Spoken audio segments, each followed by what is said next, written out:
And Dave was talking about too the funeral. Yeah, he talked a lot of stuff as far as what's offered through, the organization. But he said you'd be good to maybe explain some stuff from your perspective. Yeah. And also the funeral benefit part of. Okay, things. you So bet. He didn't cover that. He said I'll Yeah. remind him Yeah. to cover that part Yeah. of it too. Growing up, started, my German Polish boy from Milwaukee, and everybody had to play accordion in the 50s. So my older brother Carl starts playing accordion, and at 7 there were drumsticks in the house. Why, I don't know. I started drumming along, and because my dad loved the music so much, there was always music in the house. I kind of instinctively knew what the drums should do, and playing, did my first gig when I was 9, a Catholic communion party, and polkas and waltzes, but I was playing. And back then, to get into the musicians union, wow, you really were a musician if you were in the musicians union. And there are kind of union states, and there are what we call right-to-work states. Tennessee is a right-to-work state. You don't have to belong to a union, and you can still do sessions and play venues. But up in Milwaukee, there were certain venues that were union. And all of a sudden, my band, we started getting better and better. Well, we wanted to be able to play that place or that place. Got to be in the union to play that. So we went down. I was 16 years old, and we had to bring our instruments. And there was actually, they had the board kind of sat there and made sure that you could play, and then they'd give you a little test. What note is that? Well, that's an 8th note. Okay. And we were accepted into the musicians union, and it was a badge of honor. My God, I'm really a musician now. I'm in the union. And they gave us a maroon flag with gold letters. Local 8, Milwaukee, American Federation of Musicians. And we proudly would put that on our bandstand. This was to let people know that we were a union band. We were really musicians. Well, that attitude is long gone, unfortunately. It's not just with the musicians union. I think it's something they call the graying of our unions. When unions were so strong in the 30s, 40s, and 50s, and 60s, that generation has gotten older and grayer, and as they died off, maybe the young people just weren't joining or knew about the union or joining the union like they should. So I think it's a phenomenon of America, not just our local, but our numbers have gone down since the 60s, and so with that, and especially here in Tennessee being a right-to-work state, there's maybe 2 or 3 I'd say at least 2 generations that don't know about the musicians union. What is a union? Well, I kind of define it as a brotherhood and sisterhood of people who come together for a common cause, for a common good. Making sure that the working conditions are good, and making sure that you're getting paid a fair wage. And that to me is still a description of our union.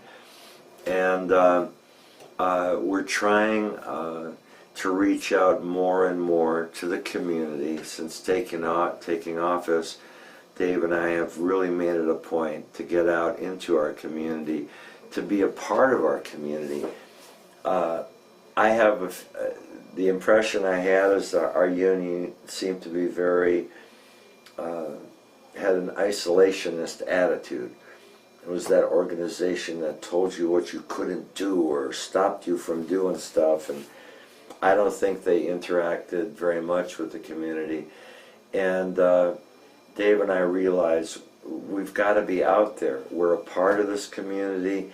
If they see us take part in this event, United Way, they were packing food for the food shelters, and they came around and it's like, well, we're a nonprofit and we really don't have that money that we can give you, but hey, we formed a group of musicians. We went down and we played while all the people were packing the food, and we brought a little sunshine and made it happy. And all of a sudden people there are going, where are those? Oh, that's the Musicians Union? People who maybe not even heard who the Musician Union is. We've been out in the schools. We've been visiting the schools, the universities here, the audio schools. I did something about 6 weeks ago for an audio school, and people might think, well, those are recording engineers. But no, the recording engineers are going to be dealing with musicians. It's all about this again.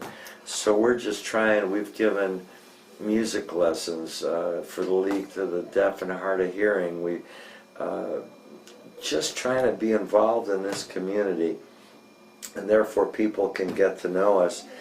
And with that, a few people have kind of heard what we had to say, and a few people have said, I should find out more about this union stuff. So we got an open door policy here. It's the doors are always open and the coffee pot's always on. Come on in and have a cup of coffee. If you're new to town, come on down. You know, if you belong to a union in any other city, I think it'd be good for you to get established and to let us know you're here. I'm getting sidetracked. I'll get back to your point, but we've had, in the last month, we've had about 5 some pretty serious musicians from New York, Los Angeles, and Seattle who came to town for a visit. We've heard something's going on in Nashville. Once again, that word is spreading that something is happening here. My wife and I, we thought we'd come to town for 3 or 4 days just to check it out. I'm a union member. I want to go. I should find out what this Nashville union is like. I want to see what their offices are like. So we've had a lot of visitors like that in the last month. So if you are a union member, and even if you're not, come on down. From the moment I started recording, money was being put into a pension fund. That is something that as a union member, and when you're filing union contracts, that's what happens. And so my pension fund has been building for years. The record companies have to contribute. And so that's another benefit of being in the union. You know, if you're not filing contracts or a non-union musician, you know, that work isn't getting credited towards the pension fund. And maybe when you're in your 20s and 30s, you don't even think about that. But then all of a sudden you might get to your 50s and kind of go, oh shit, you know, and so that's a reality. You got to look out for the future. And I think that is a big main point of joining the union for that pension fund. And what Dave was saying, we're very rare. The moment you join our union, there's like $1,500 placed in a funeral benefit fund. And that is incredibly, I'm sorry, $1,250 the moment you join. And 5 to 9 years, that escalates to $3,500. It goes up to $5,500, and then after 8 years, $8,000. So we're and I just kind of skimmed through that. There's a few more breaks there, but for the point is that the moment you join, it's almost like you have an insurance policy. And we're very rare. There's not a lot of locals that have that. And I think even in Los Angeles, it doesn't matter how long you've been in the union. I think it tops out, it'll only be $1,000, which is good, something, but ours is really special. And so that is another good reason to join the union. And we try to see all the surviving named beneficiaries, and I can really sit with them and talk to them about their loss and what their partner was like, what he did or she did in the music industry. And it's amazing sometimes when we're able to give somebody that check, that to really be able to help the wife or the husband out and the kids. So it's an amazing thing. So it's definitely a big benefit of joining the union. I think Dave probably told you about the rehearsal hall. Our rehearsal hall was neglected for many years, and everybody here got into it. It took about 6 weeks, of hard cleaning and sorting and getting it all fixed up. But if you're a member of our union, the rehearsal hall is free. And I had one guy come in here about 22 and looking 22. He had tats and piercings and he had a band. And so, dude, let me get this straight. If I join the union, I can rehearse for free? It's like, yeah, man, that's worth the price of admission.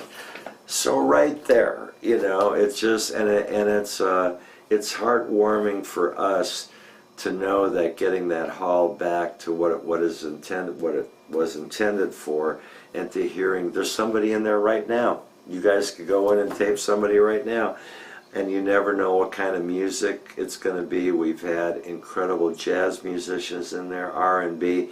We've had a few new metal bands in there. The Marshalls were on 11 and cranking, and it was awesome. These young kids just playing. So that's another good thing. Good deal. I was telling you there's 2 minutes left on this. Okay, so time to sum up? Sum it up. Give me a second before you start.